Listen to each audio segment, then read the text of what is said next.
لله شيء لله شيء لله شيء لله يا كريم يا كريم يا كريم يا كريم شيء لله شيء لله شيء لله شيء لله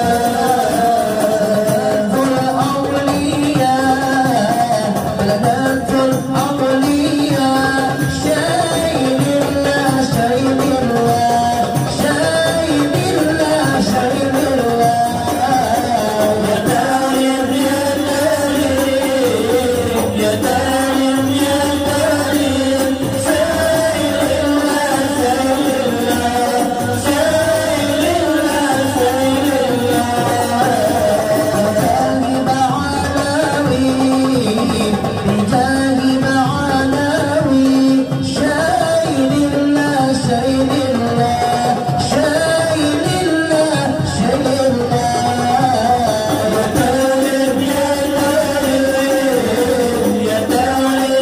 wabarakatuh. Bismillahirrahmanirrahim. Bismillahil malikil qudusi salam. Bismillahil azizil hakim. Wassalatu wassalam ala sayyidina wa nabiyyina Muhammad wa ala alihi wa sahbihi ajma'in. Fa inna insyaallah nabhasu li kitab Syekh Abdul Qadir Jailani Sirul Asrar wa nafa'ana bihi wa ulumihi fid dharain amin ya rabbal alamin. Mudah-mudahan melalui saluran Syekh Abdul Qadir Al-Jailani terbuka kasyaf kita, makin dekat kita kepada Allah Subhanahu wa ta'ala, terbukanya selalu keinginan hujah hati kita, diri kita untuk dekat kepada Allah dan baginda Rasulullah sallallahu alaihi wasallam, dan termasuk dalam kereta yang terdekat kepada baginda Rasulullah sallallahu alaihi wasallam untuk menggapai ridho dan dekat dengan Allah Subhanahu wa ta'ala. Amin ya rabbal alamin. Pokoknya li Syekh Abdul Qadir Al-Jailani fi salati, di dalam salat, kiblatu hal hadratil ahadiyah, hadratul ahadiyah, sesungguhnya kiblatnya orang salat itu johirnya adalah kiblat yang disebut dengan Ka'bah, maka kiblatnya di hati ialah hadratul ahadiyah.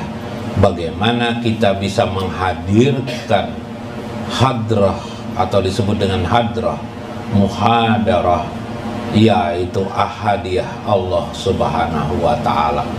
Ahadiyah itu adalah esa Allah Subhanahu wa ta'ala. Hadrah itu adalah Allah khawiyah, Allah yang hu saja, hanya Dia pemilik alam semesta ini. Apa itu khawiyah? Sudah kita pernah jelaskan bagaimana al-haq itulah menggenggam segala hal kehidupan sehari-hari ini. Penggenggaman itu tentu saja bukan dalam pengertian seperti yang kita jahirkan, tetapi dalam makna sesuai dengan maksud takwil di dalamnya, yaitu kekuasaan Allah Subhanahu wa ta'ala. Untuk memahami Allah sebagai hadrah kita yang disebut dengan ahadiyah Allah, kita bisa memahami misalnya bagaimana Syekh Huzairi dalam Kasful Mahjub mengisahkan keadaan itu. Minggu kemarin kita sudah juga tahu tentang orang sholat itu dalam kitab Ihya Ulumuddin yang dilakoni ada 6 perkara. Ada 6 perkara kemarin. Yang pertama, orang itu ialah menghadirkan kolbunya, hatinya hanya kepada Allah. Kalau bisa lupa dengan yang lain, hanya Allah saja. Kemudian tafhum, mengerti, memahami apa maksud sholat itu tidak lain adalah pengakuan i'tiraf, pengakuan seorang hamba kepada Allah Subhanahu wa ta'ala. Yang ketiga adalah ta'zim, mengagungkan Allah. Yang keempat haibah, adanya rasa takut kepada Allah jika mengingkari amanah Allah. Yang ke berapa? 4, kelima, ar-roja, harapan kepada Allah. Hanya Allah satu-satunya yang bisa menyelamatkan dirinya dari terjungkalnya atau jatuhnya dirinya kepada kesesatan. Yang keenam adalah al-haya, yaitu merasa malu di hadapan Allah karena selama ini diri yang sangat lemah ini selalu berbuat kesalahan dalam hidup ini, terus diakuinya kesalahan-kesalahannya. Maka itu menurut konsep Imam Al-Ghazali dalam Ihya Ulumuddin, bagaimana orang sholat di hadapan Allah Subhanahu wa ta'ala. Syekh Hujairi mengisahkan lagi bagaimana sesungguhnya sholat itu taswir, gambaran tentang orang yang mi'raj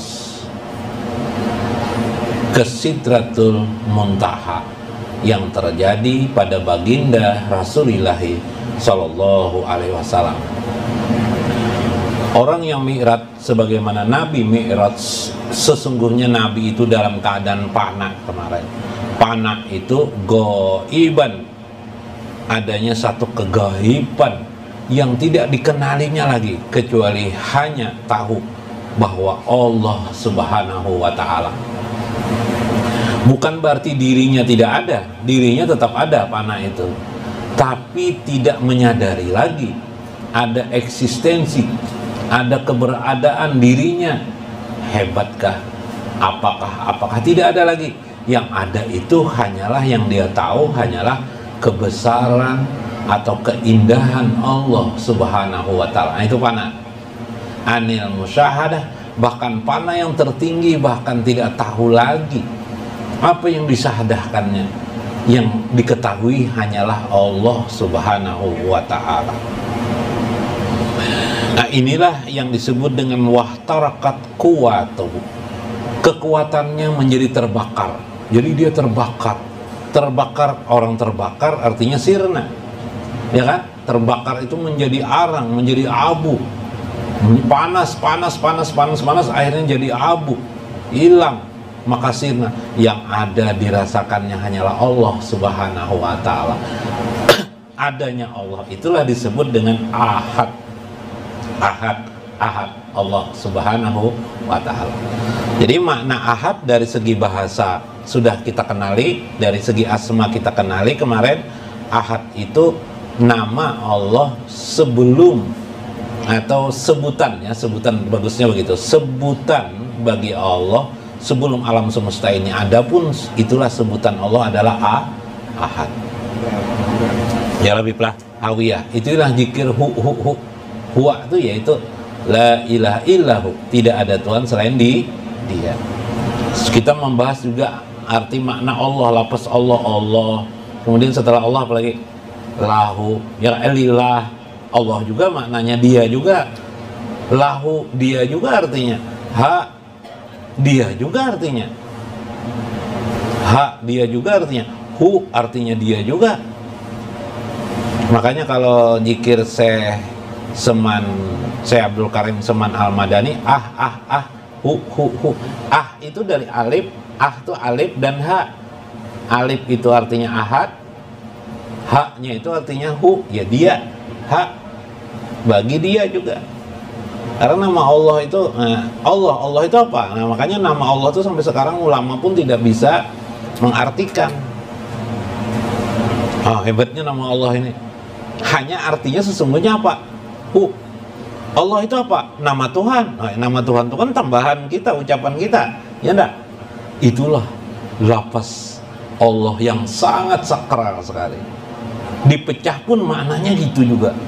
Kalau benda itu kan kalau dipecah maknanya beda, ya enggak? Iyalah. Iyalah, Beb.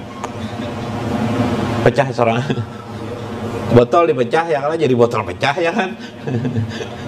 Kalau itu tidak bisa dirubah-rubah maknanya, dia juga artinya semuanya. Dia. Jadi disitulah makna mengharuskan kita sebagai makhluk ma'rifah mengenali dia itu. Nah itulah pentingnya ma'rifatullah. Kalau tidak ma'rifatullah, ya kenal nama aja akhirnya. Kenal nama sekedar nama. Maka ketika Nabi Mi'raj itu terasalah nikmatnya yang sebegitu besar. Sampai-sampai kalau bisa Nabi tidak pulang-pulang lagi dari Sidratul Muntaha. Nah, Sidratul Muntaha ini tidak bisa dicapai dengan pesawat. Nggak bisa. Dengan pesawat apa sekarang? Pesawat Rusia kan? Pesawat apa tuh? Pesawat ulang-alik Amerika kan nggak bisa dicapai. Bisa dicapai. Mencapai matahari aja tidak bisa. Bila dekat matahari lunuh yang lah. Kawai aja palo, ya palo malam hari aja palo. Palo emang tuh baik. Palo. Jadi tidak bisa. Lalu Sidratul Muntaha itu kalau kita orang biasa seperti ini melewati hati. Masuk dalam hati ada sir, masuk dalam sir ada namanya kemarin apa, pu'at. Nah, lewat pu'at itulah kita bisa ke Sidratul Muntaha atau yang disebut dengan alam lahut, alam ketuhanan. Jadi Sidratul Muntaha itu perwakilan daripada alam lahut. Lahut itu disebut dengan alam ketuhanan. Mulai proses 7 lapis alam di hati kita ini, di puat kita ini. Alam jasad, alam yang umum, masuk ke alam yang disebut dengan alam misal, masuk lagi ke alam ruh. Tadi kita sudah masuk ke alam barzah kan? Lewat lagi alam barzah, masuk lagi alam barzahnya masih ada mungkin setan. Alam barzahnya tidak dimasuki setan tapi alam ruhnya ada. Nah, itu bahasa lain, nanti kita jelaskan masalah itu. Kemudian alam mulki, alam malaikat, kemudian alam malakut, kerajaan Allah. Itu kerajaan Allah aja ada. Di mana itu ketahuinya? Melewati puat kita, melewati puat kita. Terus sampai kepada alam sultani, sampai ke alam Jabarut. Alam Jabarut itu alam kekuasaan Allah Subhanahu. Alam sultani itu alam kekuasaan Allah juga, tapi lapisan lain. Lapisan yang di dalam lagi namanya alam Jabarut. Alam Jabarut ini yang disebut dengan alam lahut Sidratul Muntaha. Di mana itu? Itu di dalam hati kita. Kita masing ini punya jendela itu. Jendelanya itu, jendelanya di situ. Nggak bisa melewati jalan jahir ini, nggak bisa. Makanya Allah menantang dalam Quran itu, panpuju min aktaris samawati wal ar, tembuslah langit itu. Tembus saja kalau kamu bisa. La tanpuzuna illa bisul sultan. Kamu tidak akan bisa menembusnya kecuali dengan sultan, yaitu alam sultan itu. Illa bisultan, kecuali dengan sultan, yaitu alam sultan. Kamu hanya bisa menembus melewati hati kamu. Melewati sampai masuk ke dalam hati namanya sir, masuk lagi dalam sir namanya pu'at namanya. Dan yang paling terbuka saat itu ialah pada saat sholat. Dia membuka. Kalau di waktu tidak sholat, bukaannya kurang. Bahasa lainnya apa ya? Jam bukanya ya biblah. Di luar sholat bisa juga nembus, tapi yang paling mudah itu adalah jam bukanya. Kalau kita ke rumah sakit jam apa? Nggak namanya? Jam kunjungan kah Pak? Oh, jam besok. Nah betul, jam besoknya waktu kita sholat. Nah itu jam besoknya. Wallahul muwaffiq ila aqwamit thoriq. Assalamualaikum warahmatullahi wabarakatuh.